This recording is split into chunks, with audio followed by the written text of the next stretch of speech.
అత్యంత దారుణమైన విషయం. మొన్ననే మనం గజ్వేల్ ఆ ప్రాంతానికి వచ్చిన 50 మంది బీసీ రైతులు, వాళ్ళది కొమరంభీం ఆసిఫాబాద్ జిల్లా చింతమానేపల్లి మండలం దిమ్దా అనే గ్రామం. ఆ గ్రామం నుంచి వాళ్ళు ఫారెస్ట్ ఆఫీసర్లు వాళ్ళ భూముల్లో వాళ్ళని సాగు చేసుకొని ఇవ్వకుండా, పోడు రైతులు వీళ్ళంతా పోడు వ్యవసాయం చేస్తున్నారు.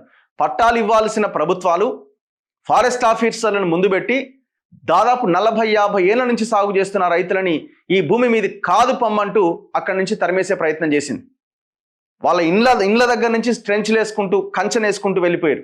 పాపం ఆ రైతులంతా దిక్కు లేక, బతకడానికి అవకాశం లేక, మా పిల్లల భవిష్యత్ ఏమవుతుందో అని ఆ దిమ్దా అనే గ్రామం, సిర్పూర్ కాగజ్ నగర్ నియోజకవర్గం అది, ఆ దిమ్దా అనే గ్రామం నుంచి హైదరాబాద్కి పాదయాత్రగా బయలుదేరారు. మనం కవర్ చేసినాం. ఆ గజ్వేల్ ఆ ప్రాంతానికి వచ్చారు వాళ్ళు. నిన్న షామీర్పేట దాకా వచ్చారు. నేను మొన్న చూసినప్పుడు 70-80 కిలోమీటర్ల దూరంలో ఉండే కొంచెం గజ్వేల్ కవతల లకుడారం అన్న విలేజ్ దగ్గర నిన్న వాళ్ళు షామీర్పేట దాకా ఎంటర్ అయ్యారు. నడుచుకుంటూ పాపం వాళ్ళు ఎంత 400 కిలోమీటర్లు. అందులో ఒక వికలాంగుడు ఉన్నాడు, పేద మహిళలు ఉన్నారు, దాదాపు 50-60 ఏళ్ళు పైబడ్డ మహిళలు ఉన్నారు, పురుషులు ఉన్నారు. వాళ్ళ గోస ఈ ప్రభుత్వానికి కనబడలే. ప్రజాపాలన అంటున్న రేవంత్ రెడ్డి ప్రజల వద్దకే పాలన అనేది మర్చిపోయిండు. వాళ్ళే ఈయన దగ్గరికి రావడానికి ప్రయత్నం చేస్తే అట్లా కూడా ప్రభుత్వానికి నిద్ర పడతలేదు. సో వాళ్ళ హైదరాబాద్కు వస్తుంటే షామీర్పేట దగ్గర ఇవాళ అందరినీ అరెస్ట్ చేసి, పాపం ఇగో ఎంత అన్యాయం చూడండి, అందరినీ అరెస్ట్ చేసి మళ్ళీ మళ్ళా కరీంనగర్ తీసుకుపోతున్నారు. మనుషులేనా మీరు? అసలు వాళ్ళ సమస్యని పరిష్కరించాల్సింది పోయి, వాళ్ళ భూములు వాళ్ళకు వచ్చేలాగా చేయాల్సింది పోయి, నేను ఆ రోజు కొండా సురేఖ అటవీ శాఖ మంత్రి గారితో మాట్లాడినా. లేదు పాత భూములు వాళ్ళు పోటీ చేసుకుంటున్న భూముల జోలికి మేము వెళ్ళట్లేదు, కొత్తగా ఏమైనా కబ్జా చేస్తేనే వాటి జోలికి వెళ్తున్నాం అని చెప్పారు. కానీ అక్కడ డిఎఫ్ఓ మాత్రం, ఆయన పేరేందో నీరజ్ కుమార్ ఏమో, వీళ్ళకి చాలా పెద్ద ఎత్తున ఎకరాల భూమి ఉన్నది, వీళ్ళకి ఆ భూమి ఇవ్వడానికి వీల్లేదని మొత్తం ట్రెంచ్లు వేస్తున్నాడట. ఎకరాలంటే ఏం ఎకరాలు ఉంది చూడండి, ఎంత అన్యాయం పాపం. ఇక వీళ్ళందరినీ బస్సుల్లో మళ్ళీ రిటర్న్ కరీంనగర్ వైపుగా తీసుకెళ్తున్నారు. మొత్తం బెటాలియన్లు దిగినాయి ఆ 50 మంది రైతుల కోసం. ఎంత అన్యాయం అండి ఇది, చెప్పండి. ఇగో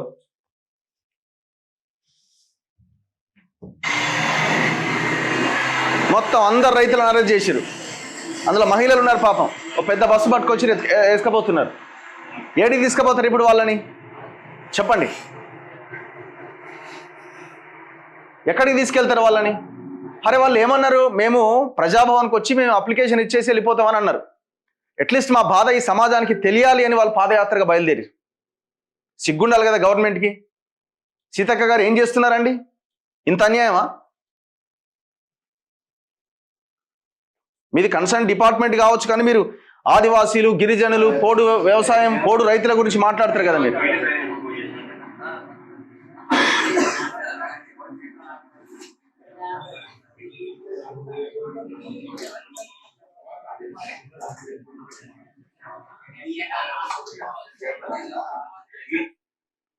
ఒక్కసారి వాళ్ళకి ఫోన్ చేద్దాం. మీరు డయల్ చేస్తున్న నంబర్ ప్రస్తుతం బిజీగా ఉంది, దయచేసి పోలీసులు చూడండి, ఎంతమంది పోలీసులు అండి. ఆఫీసర్లే దిగిరు రంగంలోకి. ఈ 50 మంది రైతుల కోసం ఆఫీసర్లే రంగంలోకి దిగిరు. ఎంత దుర్మార్గం ఇది. వాళ్ళ బ్యాగులు గీగులు అంతా బలవంతంగా లాక్కొని బస్సులు ఎక్కించుకొని పోయారు. మీరు మనుషులు కాదు, మీరు అన్నం తింటలేరు. మీరు ఏం తింటున్నారంటే గవర్నమెంట్లో ఉన్న వాళ్ళు పెండ తింటున్నారు మీరు, ఒక రకంగా చెప్పాలంటే. ఒక్కడు మాట్లాడలేదు దీని మీద ఇంతవరకు. హలో, ఎక్కడ తీసుకెళ్తున్నారు బ్రదర్? ఎవరున్నారు? మీరు లేరు అందులో? నేను హాస్పిటల్లో ఉన్నా. వాళ్ళని బయటికి వెళ్ళకని చెప్పిన వాళ్ళేమో వెళ్ళారు బయట, వీళ్ళంతా వేసుకోలేదు. ఎక్కడి నుంచి తీసుకెళ్లారు? మన శామీర్పేట ఔటర్ రింగ్ రోడ్ నుండి. ఓకే, ఔటర్ రింగ్ రోడ్ నుండి ఫ్రెష్ అప్ అయ్యే టైంలోనే అందరినీ బస్సులు వచ్చి ఫస్ట్ ఏమో సీఎం ని కల్పిస్తాం 5 రండి అని చెప్పారు. నేను హాస్పిటల్ నుండి వస్తున్నా, వచ్చే లోపే బస్సులు తీసుకొచ్చి మళ్ళీ వేసుకొని పోతారు. ఇప్పుడు ఎక్కడ తీసుకెళ్తున్నారు? అందులో ఉన్న వాళ్ళు ఎవరున్నారు అక్కడ? ప్రశాంత్ ఉన్నాడు. ఓకే నేను మాట్లాడతా.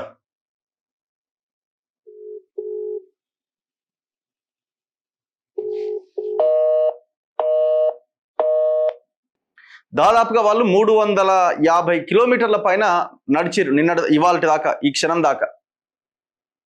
ఇప్పుడు హైదరాబాద్కి వస్తే మళ్ళీ అందరు మీడియా వాళ్ళు ఎంటర్ అవుతారేమో, ఈ తెలియని వాళ్ళు కూడా వస్తారు బయటికి, ఎట్లా స్పేస్ దొరుకుతుంది కదా. ఇప్పుడు ఆ ప్రజాభవన్ దగ్గరికి వెళ్తే 4 ఛానళ్ళు ఉంటాయి, వాళ్ళు కూడా మాట్లాడతారు. ఎట్లాగో శాటిలైట్ ఛానల్ ఇవన్నీ ఎవడు మాట్లాడలే, కానీ అది పక్కన పెట్టండి. ఒక పెద్ద వార్త అవుతుంది, మళ్ళీ ఏం చేస్తారో, ధర్నా చేస్తారేమో, రేవంత్ రెడ్డి ఇంటి ముందుకు పోతారేమో అనుకున్నారా, మరి ఏమనుకున్నారు? హైదరాబాద్కి వచ్చేదాకా వెయిట్ చేసిరు అంటే మీరు గమనిస్తున్నారనమాట. అంటే మీ రాక్షసానందం ఏంది అంటే వాళ్ళు నడవాలా, వాళ్ళు సావాలా? సర్కారు సచ్చిందా లేకపోతే బతికే ఉందా? సో ఇది వాస్తవ పరిస్థితి. ఇట్లా పోలీసులు వాళ్ళందరినీ తీసుకొని వెళ్ళిపోతున్నారు. సో మేము ఖచ్చితంగా వాళ్ళని ఎక్కడ దించినా, వాళ్ళని మళ్ళీ ఇంటి దగ్గర పడేసినా మళ్ళీ వాళ్ళు హైదరాబాద్కి వస్తారు.